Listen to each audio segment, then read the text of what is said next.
remember again, knowledge 1 was the one that we supposed already submitted by this time, right? And then the project is the assessment that we're all working on at this stage. And then the last assessment that I put in here is the knowledge 2 assessment. Now, in the final few weeks of classes, especially in programming, I have to say it out loud to everyone, you cannot even miss a class. Yeah, really important. Why? Because in every single class, once we finish with all the topics in C#, I'm going to enforce specific parts of your project assessment that needs to be completed in class, so we can get that tick off, and then we can move on to something else at home. So if you come into class, you're actually going to be able to tick all these boxes faster, right? So there will be some group discussion. There will be comparisons of not your assessment code, but other code that we look at in the previous classes, and then how we can use this in order to complete our assessments as well. So by directing you guys to the assessment task in class, I'm going to be able to get you all to finish by the due date, right? So you need to make sure, again, try not to miss any class and not to be late at all, because then you're going to miss the part that may be important for your assessment. Yeah? Can I get a reset vision? Yeah? That's not free, Andrew. You have to pay. Every time I click the button. All right. Can you see that now? No? Still not. No? Okay. Oh, Fernando. Maybe because you didn't pay. I'm gonna call it. Alright, so is it coming up? No. Okay. Can I get you to log out and log in again? Yeah? So you should be connected to my machine then, and it should solve the problem. Usually it solves the problem that way. Alright, I'll just stop the demo quickly, guys, and then I'll restart again. Alright, so those people who want to start looking at the questions, you can open that last knowledge assessment. So go to that last folder, number 6, OOP knowledge 2, and then just open the Word document.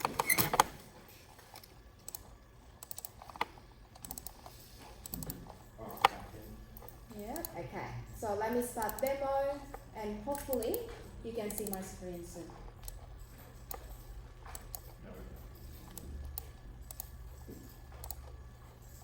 Is it saying the computer's connected to yours? What is your number? Okay. No. Is it 6 knowledge 2? Is that the... Yes. Yeah, so I can't see your machine here. I can just look at Harry's screen. So let me see if I can try to find it.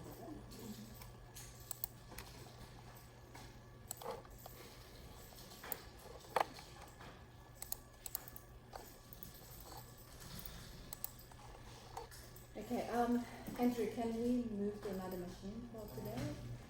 Is that okay?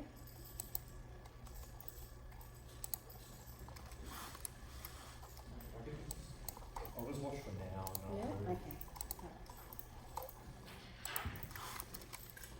Alright guys, are we ready? Yes? Okay. Alright, so just very quickly, let me just show you the last assessment here. So this is the last assessment, knowledge 2 in OO programming. Now, I'm going to scan through all the questions, and you can have a look roughly again what you need to do in each of these assessment questions. So let's have a quick look about this assessment. Okay, so first of all, let's see how many questions we have altogether. 9, right? So not as many as what we have in the first knowledge. So that means you should be able to finish this really fast. So maybe in one day, right? So let's go through the questions first, and then we'll come back to the lesson notes. So first question, we need to outline 3 debugging and testing techniques, and when you would use each of these techniques here. Now, the answer that you add here could be the combination of debugging and testing techniques, or different methodologies, different approaches, and so on. So, give me one example. testing. testing. Yeah, good. Yeah, yeah, very good. Excellent. Yeah. So we've done a lot of these different, things before, and you have a little bit of knowledge about different type of tests, right? So if you want to put in all the different techniques here, so what you can remember at this stage, and then you type in the testing technique, and then later on, in the second column, I want you to outline each of the techniques. So what is that technique? How does it work, right? So how do you apply that in your application test? So the last thing is when to use that. So when is it appropriate to use that technique in your test? So the outline, what is it? Yeah. So the outline is just like a summary, a description about that test approach. So how do you do that? How do you perform that test? Or how do you define the test, right? So that will be a little bit of description. And then the last one here is when we need to use that. Now, if I say that the testing technique is unit test, like what we did last time, right? So how would you write the outline about unit test? What can we write here about unit tests? To check that small blocks of code are working. Yeah?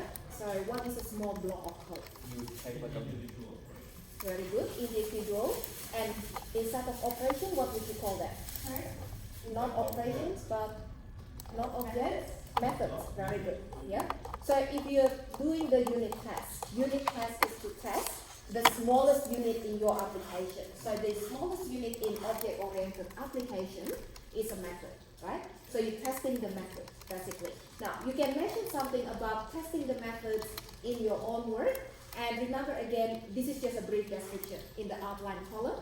And then when to use. So when we use unit tests. Whenever either when you've written the method or Yeah. when something's not working correctly, just go through each one. See if That's it's right. what is causing the error. Excellent, yeah. So it's all about checking the implementation of a method, right? So you want to make sure that the implementation is correct, so you can use unit tests.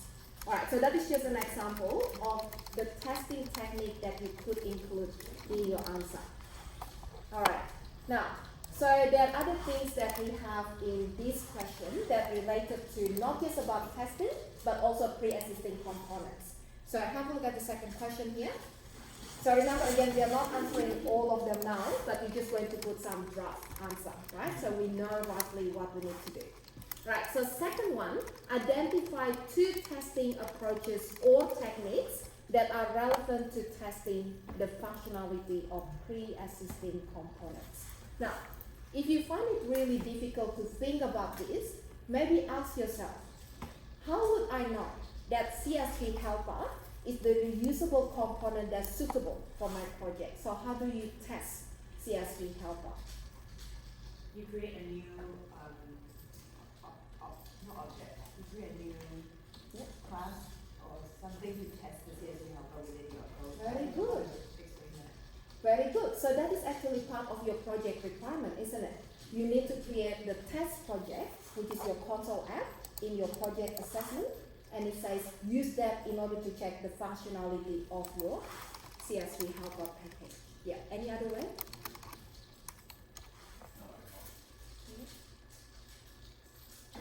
Can we perform unit tests as well? Yeah, we can. Yeah. So we can unit test as well. So that is another technique that you could mention. Now, yeah. So building test projects. Test projects. Yeah. Okay. Alright, so try to do a bit more research and try to think again about how would we test pre-existing components. So what are the different ways to test that? Alright, so next one. Alright, so this one is actually an easy one because we looked at 3 test frameworks last time. So X. Yeah. Unit. Unit, And X unit, unit, and what's the last one? MS unit. MS unit. Very good. So these are the 3 different unit test frameworks that we were introduced to on Tuesday, right? Yeah. MS unit. Now, So when you answer the question here, the keywords that I want you to highlight will be these two. First one, this components word. This is one of the keywords. Outline the components of unit test frameworks. So if you think about a unit test framework, what does a unit test framework consist of? What do we have within that framework, right? That's what you need to write first. The components of unit test framework. What does that consist of? Then, the second keyword is this one, compare. You need to compare two of them, so that means you need to look at the two different unit test frameworks and then make some comparison. So you can say this is for a specific type of language like this language, but the other one is for a different type of language. For example. So we only got to do 2 unit tests. Yeah, only two. Okay, so comparison has to be really clear in your answer, right? So you're not just going to describe what they are. So you're not going to say X unit is and then M unit is, but you need to compare two of them. So that's what you need to do. Now, so when you do the research, remember again, you start by selecting two of the unit test framework and then you look at the information about each one. So maybe one of them is targeting a specific type of application and the other one will target different type of application. So think about comparisons. Yeah? Okay, bless you. Alright, so next question is actually quite interesting. You need to perform comparison of two programming languages that's suitable for testing software. And then you also need to include which context they would be used in. Now, so you need to talk about two programming languages. And I'm assuming one of them will be C#. C#. Okay. So if you say, okay, C# is suitable for testing software, right? So how do you use C# in order to test software? Is it the inbuilt debugger? Yeah. Debug flat like F9. Yeah. So remember the keyword, the language itself. We are talking about how do we use the language C# in order to test software. What did we do on Tuesday? You use C# within an unit. In the unit test, very good. Yeah. So in this case, if you talk about C# as a language that we can use for testing, then how do we use C# for testing? By using C# in the unit test methods. Because you're going to write all your code in the unit test using a specific language, don't you? So you cannot just write anything in any language. Yeah? So that is one possible answer. And then look up another language. So you can search for another programming language and then you can see how you can use that language in order to build a test. Isn't it just by using, say, Python in the unit test methods? The Yeah. same, isn't it? So describe using that? What? By using, like you said the first answer, or what I heard, by using C# in the unit test methods. Yeah, that- to write the unit test. To write the unit test method. Say the next answer is by using Python to write the unit test methods. Is But that you need to be a bit more specific. So which framework in that case, right? Okay. So we don't want to make it look like you can write these two languages, you can use the two languages for the same framework. Well, I mean, technically, you can say that any programming language can be used for testing software because you can use any programming language to create a test project Can we? in order to can we run use? the reusable components. Because any programming language that allows you to create a project will Yeah. allow you to create a test project. And by creating a test project, you are creating a test. That's a good way of looking at that as well. Good. So in this case, we don't always look at the context of unit tests, right? So even though the unit test is not written using that language, but you're looking at different type of tests. Yeah. So that's good.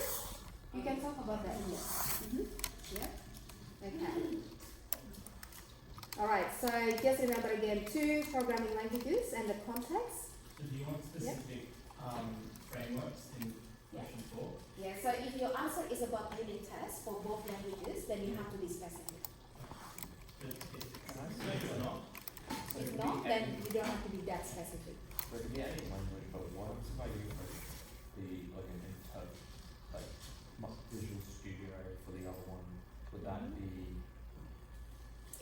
context. Is that the context that you're talking about? Yeah, Yeah. testing and that. Okay, yeah. Would So- that be suitable or? Yeah, you can talk about Visual Studio, you can talk about the IDE, but then also talk about maybe in that case, what kind of application that you can test if you are using C# language, right? Are you giving away answers now, Fernando? Or are you just making comments? Alright, so that is just question number 4. A bit of fun. Alright, so question number 5. Now, question number 5, this question is actually quite interesting because the way it's worded. So I want you to read the question first, right? And if you have a look at the 2 different tables there, we have to list a couple of inputs and a couple of outputs. And then you need to add the description why you need to use this in testing. So, what do you think about that question? What does it actually ask you to write? Well, in case with unit testing, I'd say it's expected result and input as a produced result, Would input Yeah. be like? actual result. Okay, good. Yeah. Would input be like getting the variable and that? Yeah. But remember again, be more specific. So what do we call these variables that we use in testing? Yeah. So what were they called again? Tests. Test unit? No, test cases. Test cases, we can talk about test cases, but test case, a single test case has multiple data, not just one. Yeah. So we can talk about the, what do you call the inputs again? What do we test? Test data. Let's set Remember when we talk about, testing the calculator, right? Yeah. So what are the test data that we use? 4 and 2, for example, and then the expected result is 6, right? So these are all the test data that we use. Now, test data, is that an input or output? That's an input. Input, very good, because you need to supply that to your test, right? And then what about the output? Expected result. Yeah. Is that something that we pass into the test that we have to define before the test, right? The actual result is an output. Yes. Yeah. So that is the result of running the test, right? So anything that becomes a result when you run the test and the result of, recording the test result as well, that is part of your So output. So we could not Yeah. the actual expected result, it's input. Input, yeah. Because you have to specify that, don't you? Yeah. Yes, Adam? no. Okay. That was Andre's question. Would another output be like failed or pass? The test result, Oh, that's not the test result. that is an output as well. We call that test result, right? So test result is basically whether or not your expected result is your actual result. That is right. Excellent. Yeah. So that is what gives you the pass or fail in that case. Yeah, so we can have an actual result and a test result as the output. Yep. But just remember again, when you add the description on the second column, you need to really identify what they are, right? So what's the difference basically? Because the names are very similar, right? Yeah. Is that basically what Nick showed us? Oh yeah? Is that what Nick was showing us, saying you start with red light for some of them, which is the red, green, red. First you want to have false data, so that's a false expected result. Oh, when we talk about the test-driven development, Yes. yeah? So he doesn't Oh. always want to put Yeah, the correct one, he has to put incorrect that is right. test data. That's right. Yes. So you define the test data first. You define right? the test data. And then you build the test Yep. based on that. Yes. And then after that, you build the application that you're testing, Testing. right? Yes.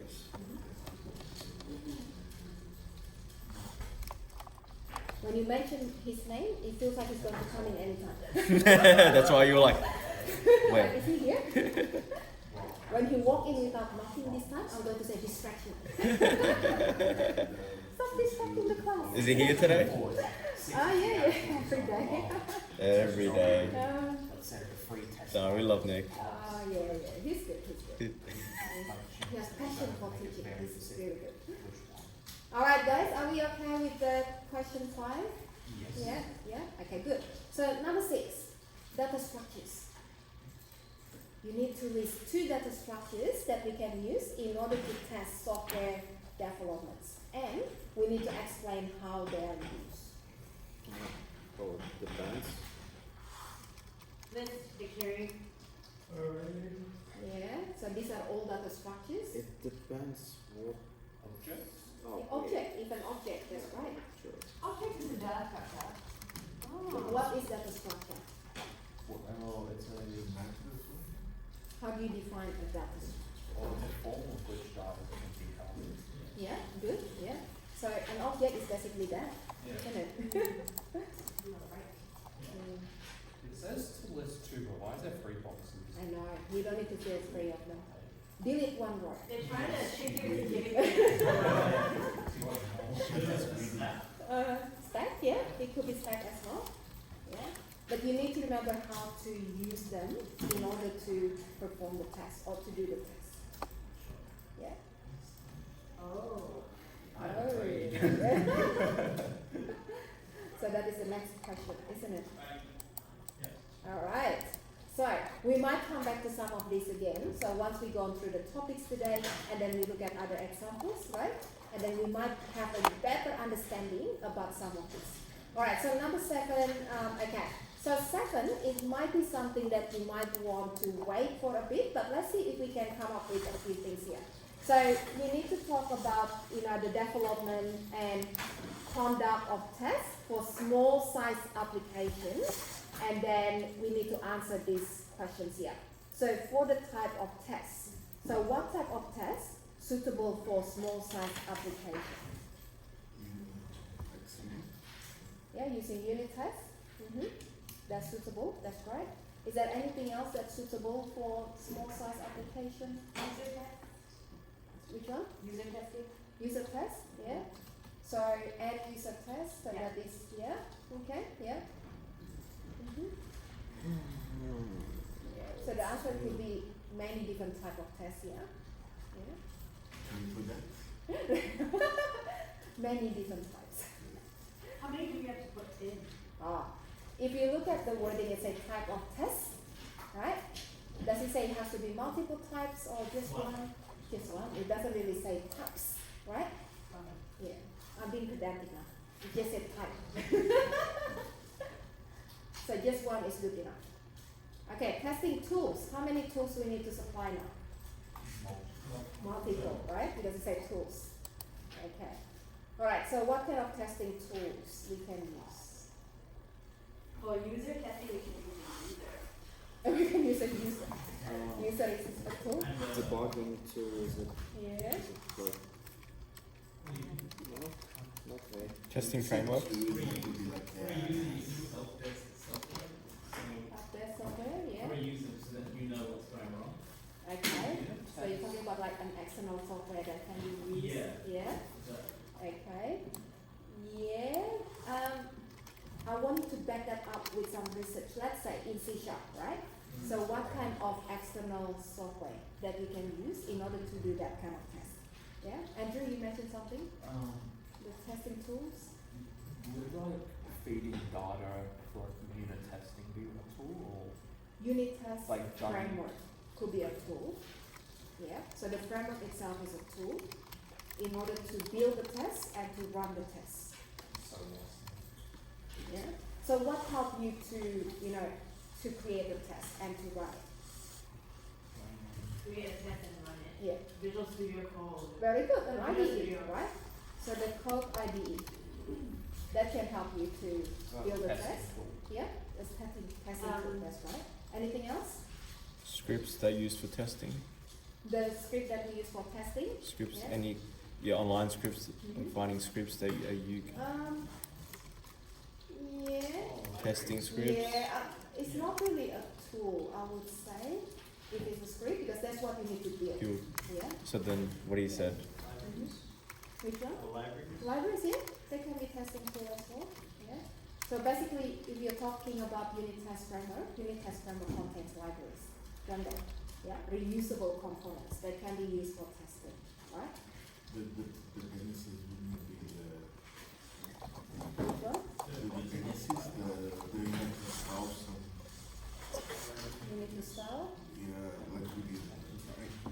I can hear you. How you call it? Which one? The nuggets? Or need the project Yeah. manager? Yeah. Can be a tool. That could be a tool as well. That's right. So you can use it to install your unit test framework, right? Okay, good. Alright, so what are the tools? At the very beginning when we talk about tools, someone say, oh, we can debug the code, using a tool. That's part of testing as well, debugger. The breakpoint that we use in Visual Studio IDE, right? So that is a tool as well. What's that called? Yeah, debugger, yeah. This is generic. Yeah. You just need to make it generic, right? It doesn't say that it has to be in the context of this type of test or any language. Get someone French. Alright. Anything else? Okay, I think we got plenty of these tools already. Next one, design techniques for testing and test cases. Now, this is something that you might need to research first. So, can I get you to try to just type in design techniques for test cases and then see if you can find something straight away. Test case design techniques. Error guessing, decision table, state diagram, boundary boundary analysis. Yeah, all of them. All of what I mentioned. Okay. All of those things as well. Yeah. Do you want to discuss them at all? Yeah. Alright, so guys, when you do the Google search, you're going to see all the different techniques in order to create test cases. So that's what you need to look for, right? I'm going to talk a little bit of these techniques, a few of them in my example today. So I want you to just put in maybe just what you find at the moment, copy the URL, and then you can read that later on. Yeah, so when you type in the test case design techniques, you should be able to see a few different techniques there. Then I'll talk about a few of them in my example. Yeah? So copy the URL and put it down there. Okay, 2 more to go. Question number 8. Say URL. Yeah, so what is the answer to this one here?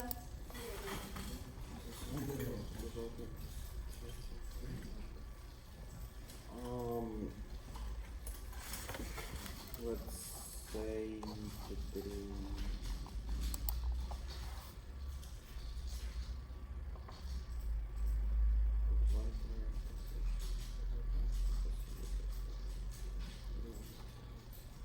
Yeah, Would one be making sure the code's like free of bugs in it? free of bugs, did you say? Yeah. Yeah, okay. So if you look at the questions, it talks about guidelines and procedures. Yeah, so you need to write guidelines or procedures that relevant to use in software development testing frameworks. So guidelines. The guideline might state what framework the organization would like to use for unit testing. Okay, good.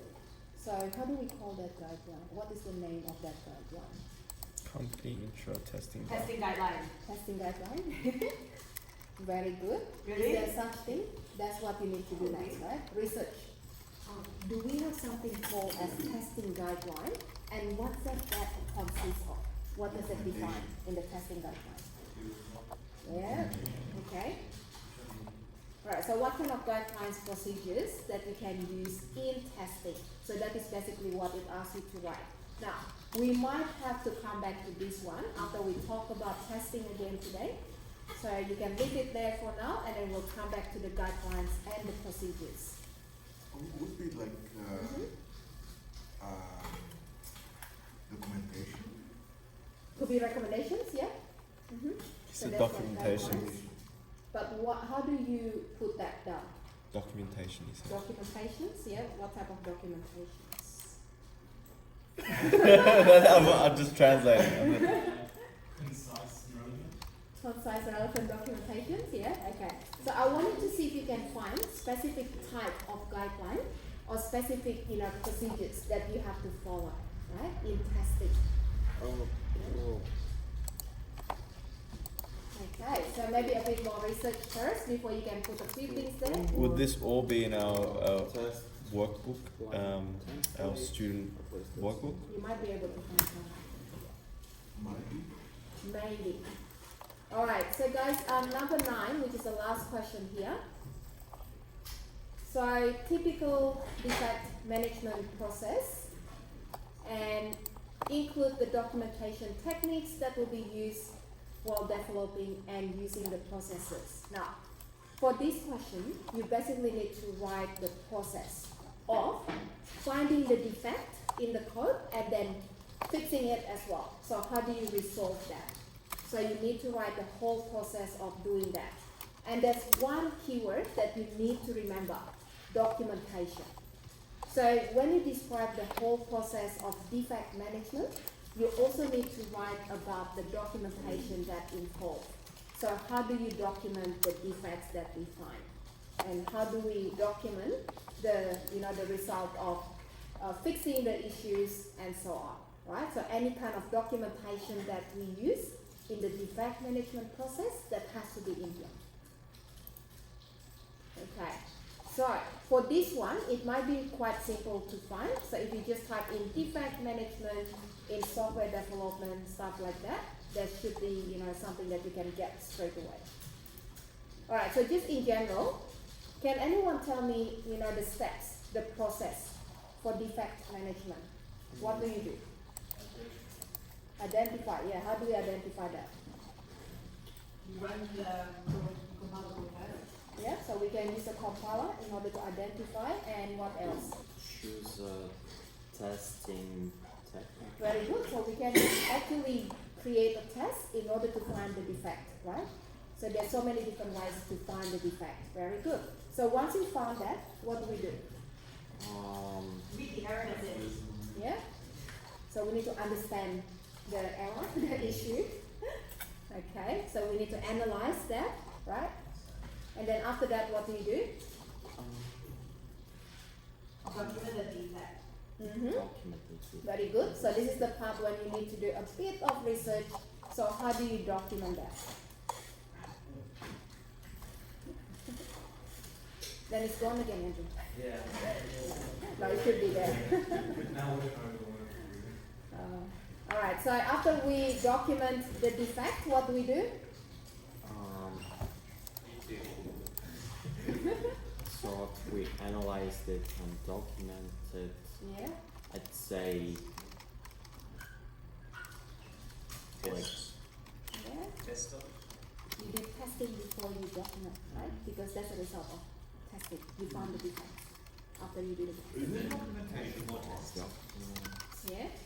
So you'll document what the bug was, what you did to fix it, and how you troubleshoot it. Yeah, good. So you analyze that, yeah. And then after that, what? You store your Fix it. Bug report. Yeah. Store your report in the database. Okay. So a lot of documentation happening here. Looks like you guys getting used to the assessments kind of task.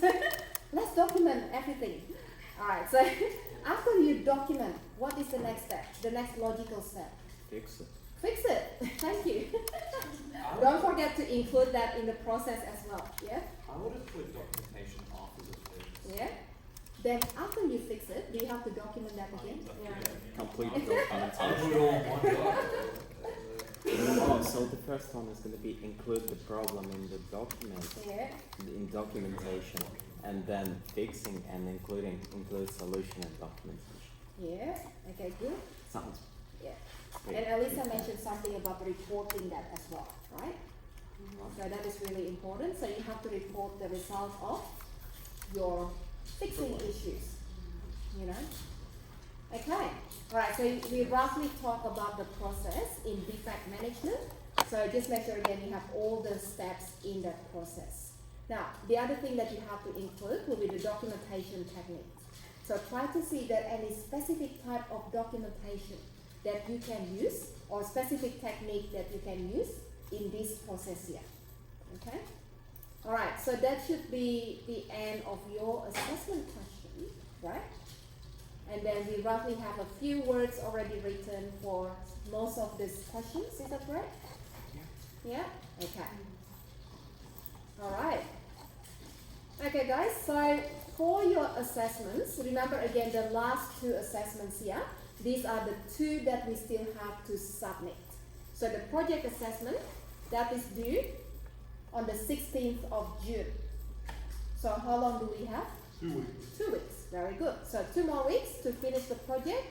And then the knowledge 2 assessment, the due date is also the 16th of June. Now, it doesn't mean that I want you to submit on that day. So if you can submit that earlier, that would be great. So just send that to me by email, and then you can just focus on the project assessment. Or if you finish your project assessment early, you can just let me know so I can get the files as well. Yeah? Alright.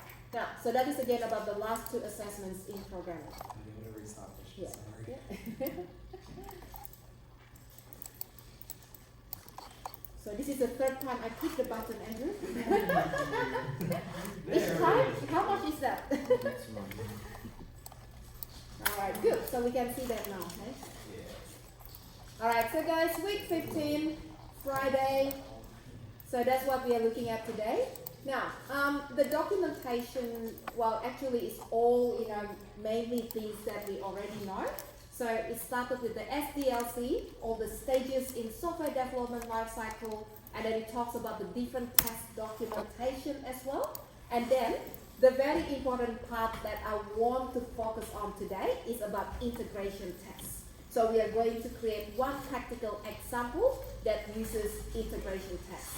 Now, so if you go back again to the lesson notes, remember again, these are the 3 topics in the lesson notes. And I'm not going to read every single thing here. So let's just try to focus on a few parts that we've never seen before. And then these are the parts that we are going to focus on.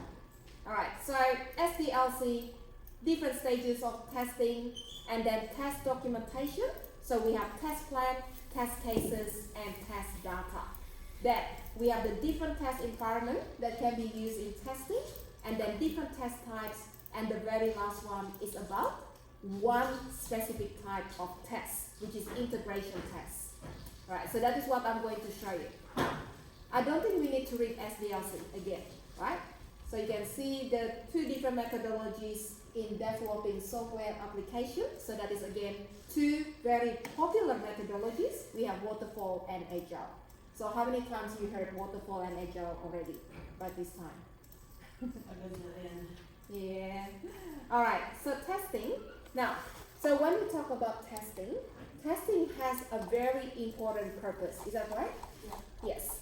So if you release your product without testing the product, what do you think about that? I thought it was a program that doesn't work. Yeah, very good. So it doesn't work? Yeah. And then, is that something that we want to achieve? No. Okay. So that is again just the purpose of testing, and then the different documentations. Now, if you have a look at some of the examples here, we have a test plan document, and there's also test cases document, test data documents, test progress reports, and the defect register. So each one of these is basically a specific type of documentations that related to testing. So what I want you to do, look at the description for each type of documentation. So when do we use test plan documents? So we use that in order to create an overall plan of the whole test. So that will have the information about what kind of testing methods that we want to use in order to test the application, and what's the scope of the test. So what should be in the scope, what should be outside the scope, and then we talk about the implementation, the dates, the people responsible, and so on, right? So that is the overall plan for your test. And then we also have something called test cases document. So the test cases can be part of your test plan document, or they could be separated into a different document altogether. So it really depends again on how big your test is. So if you have thousands of test cases, they're usually separated into a different document. So that is just to specify each of the individual tests that we want to implement in the test. Right, so the test data, so that is again about the data that we are using in testing. So that could be in the test plan document, right? So test data is usually included in your test cases as well. Now, test progress report. So that is to show the progress of the test and how many tests pass, how many tests fail, and so on. And then the very last one here, some people might start thinking, I think this documentation type can be used in one of those questions in my second knowledge. Is that right? Yeah, which one?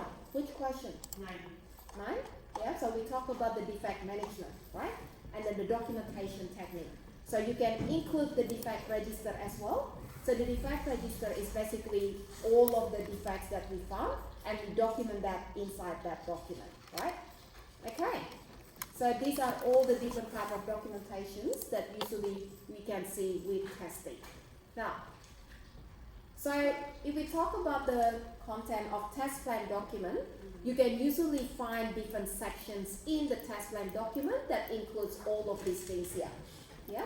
So have a look. The test plan is a form of organizational guideline. The test plan is a document that we create in order to guide how to build a test. Which is why it is also a form of organizational guideline. Related to testing. So this is for the question 8. yeah? Yeah. Right? Okay. So let me go back to the question first because I want to make it specific to the question.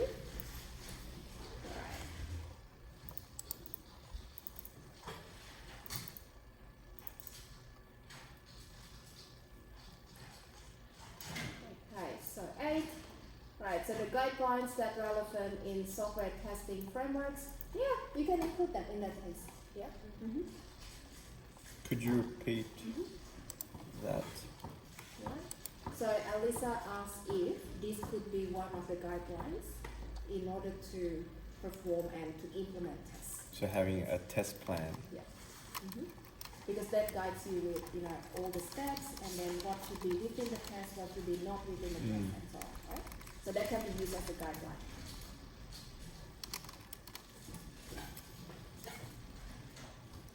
Okay, so these are all the different parts of your test plan document. So you can read the information about that. I think it's pretty straightforward. Okay. All right. Now, if you're really interested to see some examples, please do the research. Try to type in test plan document example, and then you should be able to see some examples of test plan documents. All right. So different type of tests. So there are 3 different type of tests that we have on the slide here. So the first one is unit tests. So unit tests are basically the low-level tests written by developers. Now, why do you think unit tests have to be written by developers? Because the thing that's tested is actually a method, and the only developers as opposed to users can test the methods. Very good. So developers have the knowledge of programming language, right? So that is how we can apply that in unit tests. Right, good. So that is again one of the keywords that I want you to remember. So if you talk about unit test is not really the same as end user test, right? Because end user doesn't have any knowledge about programming language. So unit test cannot be performed by end user, cannot be run, and it cannot be written by the end user. So that is about unit tests. And then user acceptance testing. So user acceptance testing, this is the higher level test type where the software is tested by the client. So usually we talk about the different level of user acceptance tests. So the system could be in alpha or beta version of the user acceptance testing. Now, so the key again here is basically who performed the user acceptance test. And the answer is the client. So that is basically user acceptance tests. And then the last one, we have integration tests. Now, so with integration tests, we are going to perform end-to-end tests, and we're also going to look at the integration of different components that we want to test. We are going to focus on integration tests in this example.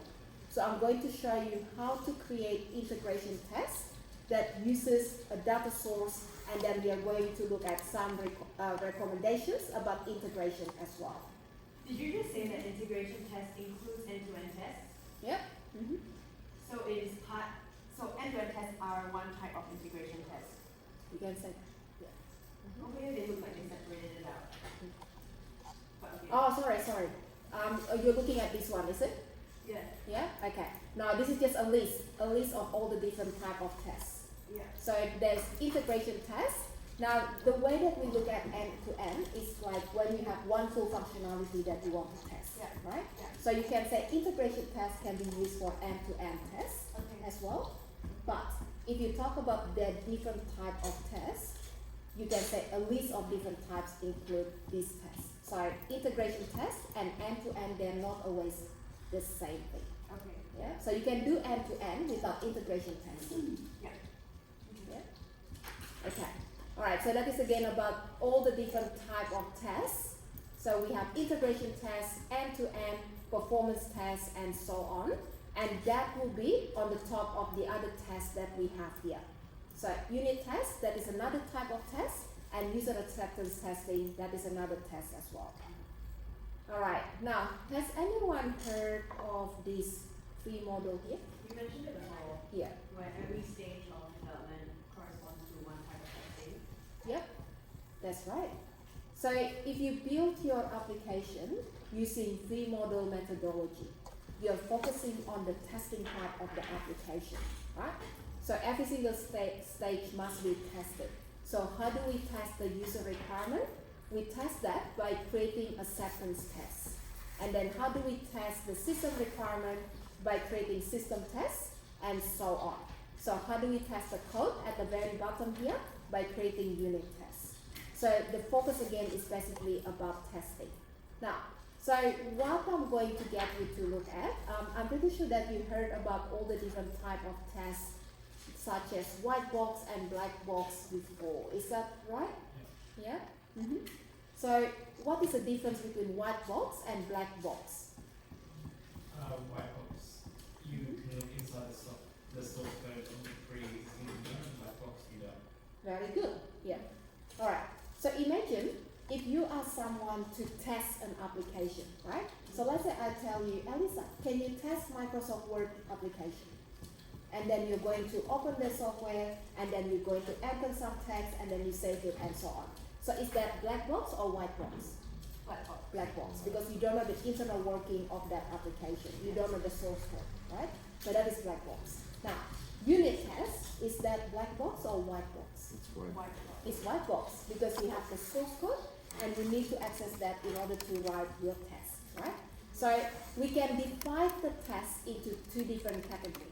So we can use the white box technique or we can use the black box techniques. Now, when we start talking about techniques, remember again, your knowledge assessment today is all about techniques. So there will be some parts in your question where you can specify white box or black box as well when we talk about the techniques, right? Okay, so is that on okay with white box and black box? Yeah? Alright, so different type of tests, so you can look at that again, and then, so this is just a recommendation about how much type of tests that you have to create for each one. So we need to create, most of the tests should be in the unit test category, and then a smaller number of tests for testing the surfaces, and then the last one here, the smallest one again, is testing the UI.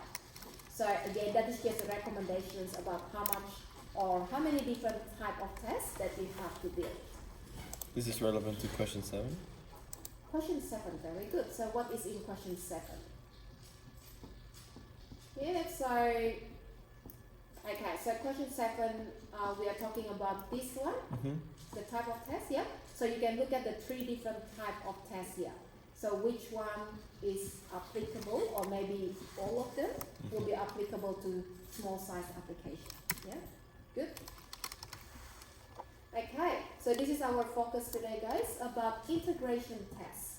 Now, when we talk about integration tests, we're basically going to test the integration of the different components in the system. So it's not just about a method and only the individual logic of the method will be tested. So we are going to integrate this method with other methods that perform the functionality or the feature of the system. So that is integration test. Now, because that is what we call as integration, we need to integrate that with something else. So it's not just about calling a single method, that is not integration test. But if we start using the file system, an external database, a web service, and so on, we are integrating with other components and other systems, right? So that is what we call as integration tests. Now, in my last example, on Tuesday, we created unit tests in order to check your sum and your divide methods. So the tests that we created last time, are they integration tests? No. Why? Within the program. Yeah. So we're just testing the pure logic of that method, and we're not getting any information outside from, let's say outside the application, right?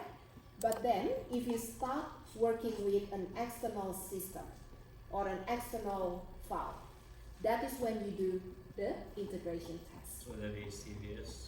CSV? Sorry, Yeah. or like database, like just like database even, or Yeah, database as well. or like the text file in Mhm. the first assessment. Excellent. So that is integration test, right? So we're integrating multiple components in our test. All right. Now, so remember again, that is what integration test is all about. So this example here, this is actually not the code that we already seen before, but I'm going to give you some example that uses C# syntax. So let's say I'm going to check if the records that we return from the database are returning the right information. So this is the test that I created. So the name of the test method is this one here.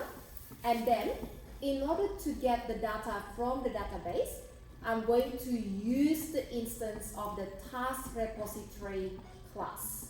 So this task repository class is basically the class that connects to the database that is going to get all the information for us. So the name of the method that we want to call in order to get the data is getAll. So imagine again, the getAll method is going to return the data from the database, right? Now, if you look at the last part of the integration test example, we are using the assert class and the method is called equal in order to compare the value that we have here with the value that is compared with. So this is what we call an expected result, and this is what we call as the actual result. Is that right? So if the two values are the same, then this test will pass. Now, so why is this integration test and not just unit tests? Because you're getting counts on the Yeah, because we are getting the data from external system, from a database, right? So that is when this becomes an integration test.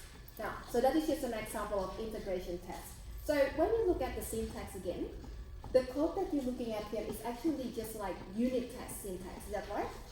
So what do we need to do first? First, we need to arrange the data. So in this case, we don't have to pass any inputs into the object, so we just have to instantiate the object. And then, what do we need to do next?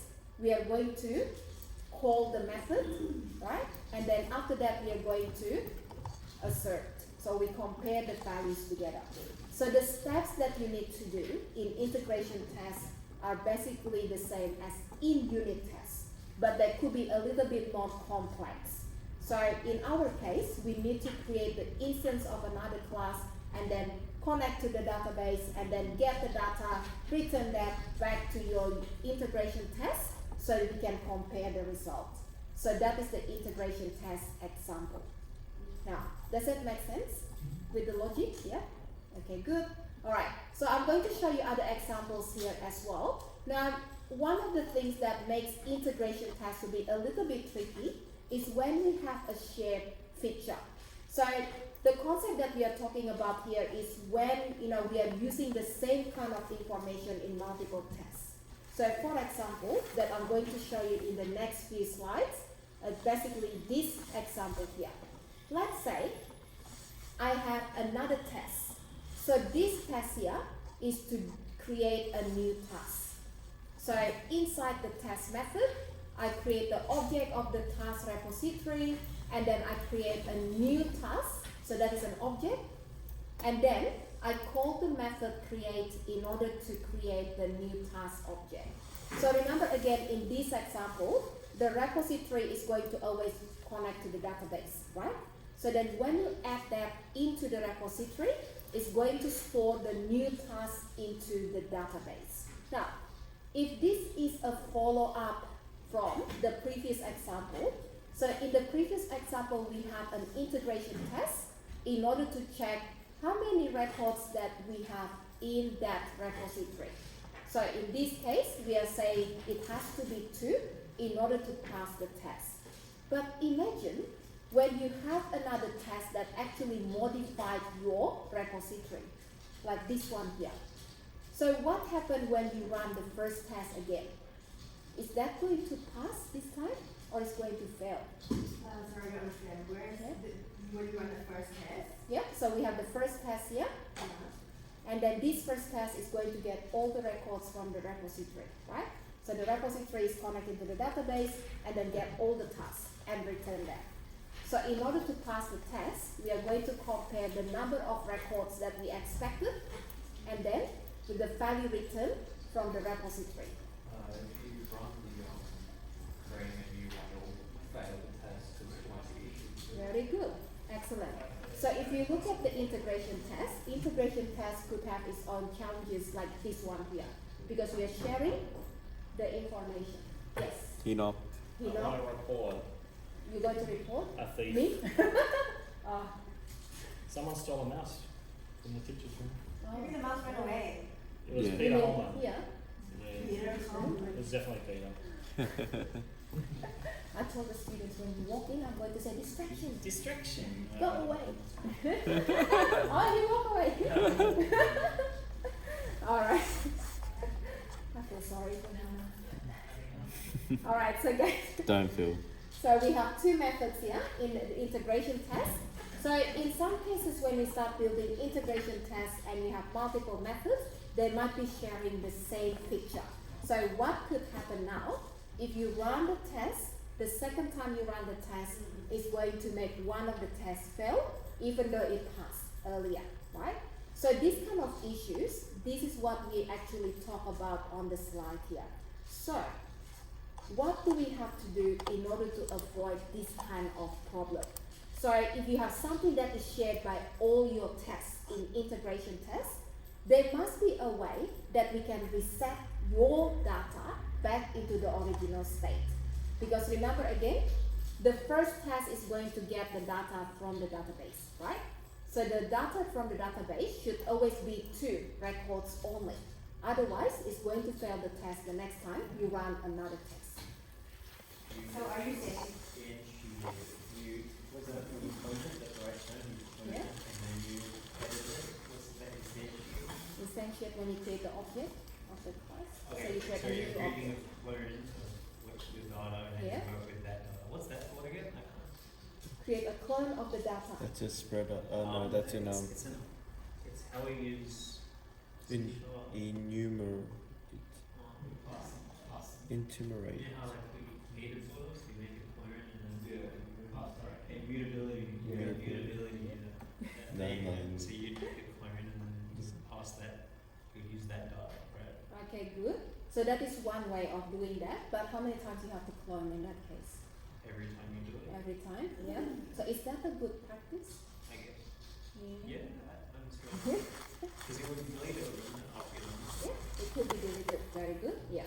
Alright, so you can always come up with a new fresh of data, right? So every time you copy that and then you use that for testing. Now, if you want to reset that back, we can always reset the state of your shared data So that is the example that we have here. So this example, let me just scroll down. So for example, we have a method that we created in the repository in order to reset the database. So imagine this, right? If I create a method in order to check, can I insert data to the database? Does that make sense? So the method is going to add new row into your database table, right? Now, your test database is going to have a new row added. And then, if you run the unit test again the second time, then it's going to add the second row, the second new row, right? Now, if you start creating multiple tests that is based on the original rows of data, the original records in that database, there is a big chance actually that you're going to get a failed result. Why? One of the examples, yeah, so let's say you just get the number of items in the database. So it's not always going to be the same every time you run it, right? And then what else? Let's say if you create a new row in the database, and as you know, we can create identity columns in database, right? So what happens when you create a new one? It creates a new value. So identity column is going to auto-generate the value in the column. Now, so what happens if you have a new ID? And then let's say you delete that, and then you create another one. So it's not going to give you a value that exists in the next test, maybe, right? So there's so many things that could go wrong. So ideally, after you run a test that modify the feature, then you have to reset that back into the original state. So ideally what you need to do, if you create a test in order to add a new row in the database, and then once you finish running the test, you got the result pass or fail, then you delete that new row from the database, right? So that is actually the example that you see here. So you can create the method to reset the database, so it goes back to the original state. So the same thing if you remove some record from the database, and that is what the test is about, to remove. And then after you remove that, you check if that is removed successfully. So that is pass or fail.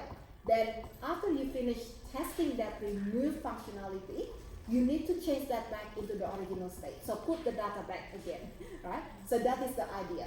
Now, so when you start working with integration tests, that is the main challenge that you're going to see. So just keep that in mind, right? Is reset, do you need a built-in method? Yeah, so yes, that actually is. Okay.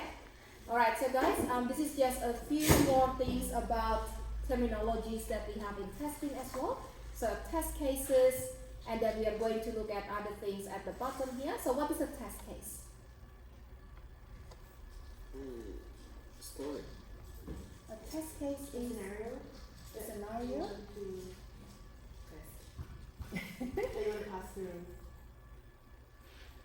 Test with a specific Yeah. requirement. Yeah, to test a specific requirement. Yeah, good. Now, how do we put this together? What you said, what Elisa said. So what is a test case?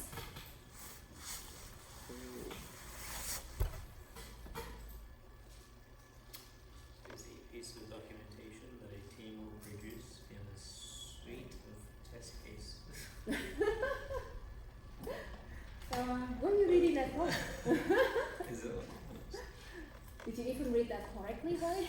Oh, I didn't know. I'm not going to say. I'm out of it. Alright, so guys, even if you just Google that up, right? So there's a really textbook definition of a test case. What is a test case? Okay, who wants to do that? Adam, maybe type that in. Yeah? What is a test case? It's giving me an event, action, etc. that may serve as a guide to the likely outcome of subsequent similar situations. Okay, yeah. Is there another definition there?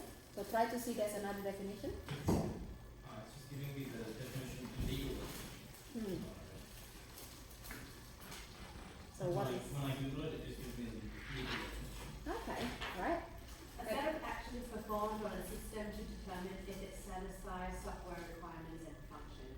Yeah, okay, good. Yeah, okay, so if we look at the description, that tells you, okay, it's about specific requirement. We're testing a specific requirement, right? Have you created some test cases in your test before?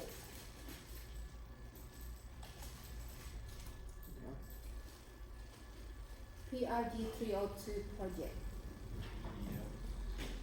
Where? When did we do that? In our assignments. Yeah.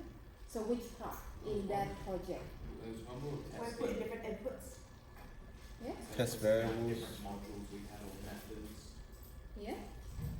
Okay, good. So different methods that we have to test. Yeah. Okay.